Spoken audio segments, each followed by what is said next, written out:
Julien parlait d'un architecte, et là cet architecte c'est toi Laetitia. Exactement, donc le cast qui travaille à la fois sur la rénovation thermique et la rénovation globale et qui fait également du neuf. Et donc en tant qu'architecte, je coordonne l'ensemble, je fais appel aux artisans, on regarde un peu le travail. Nous, notre activité bien sûr ne se limite pas à ça, on travaille aussi, d'où notre présence aujourd'hui, sur le tourisme, l'hôtellerie, etc. On fait également de l'accessibilité, de la mise en accessibilité pour les commerces ou les collectivités, où on travaille avec les particuliers, avec le cast ou en dehors selon la demande du client, pour tout ce qui est rénovation de l'habitat ou construction de maisons neuves. D'accord, d'où ta présence touristique aussi. D'accord.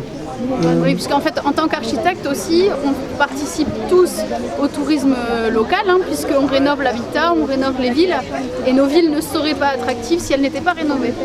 Donc tous les architectes contribuent. D'accord, surtout dans un cadre comme Carbone où il y a des bâtiments anciens quand même et une véritable histoire. Et exactement, l'architecte peut vraiment travailler sur cette rénovation du patrimoine et à sa revalorisation, ce qui est très important. Pour présenter ton animation pour cet après-midi. Alors mon animation de cet après-midi, en fait j'ai proposé quelque chose plutôt tourné vers les enfants, qui est l'idée que les enfants puissent comprendre ce que c'est qu'un architecte en faisant une construction en Lego. D'accord, là-bas. Et donc en fait la construction en Lego, d'abord ils construisent et ensuite je leur propose de comprendre ce que c'est qu'un plan, une façade, en redessinant le plan ou la façade de leur construction. D'accord, c'est pour ça qu'on a vu toute cet après-midi des gens se balader, des petits-enfants se balader avec des dessins. Exactement, c'était les dessins, c'était des apprentis architectes qui comprenaient comment on représente en 2D quelque chose qui est créé en 3D. Voilà, tout ça en plus avec des bonbons et des dessins, elle est très forte, elle est très forte. Et ce grand bâton qui m'intrigue. Et alors ce grand bâton, c'est notre bâton de pèlerin pour l'accessibilité, qui présente toutes les mesures qui correspondent à la norme sur l'accessibilité aux personnes à mobilité réduite. D'accord.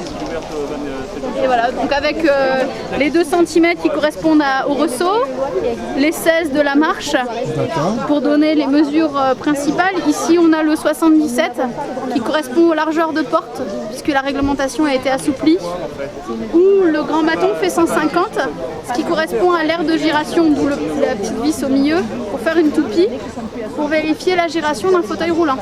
D'accord. Et oui, puisque l'accessibilité, nous sommes clairement, que ce soit l'accessibilité commerciale, touristique, on est au cœur de ton métier en fait. Exactement, aujourd'hui c'est vraiment, on est spécialisé là-dedans, également sur le maintien à domicile des personnes. Et bien sûr, quand on parle d'accessibilité, on ne parle pas que de fauteuil, on parle d'handicap visuel, handicap moteur ou même d'handicap mental. D'accord. Ben écoute, merci beaucoup Laetitia, je vais te laisser parce qu'il y a encore du monde qui attend pour venir te voir sur le stand. Merci Loïc, avec plaisir, et puis je te souhaite une bonne après-midi.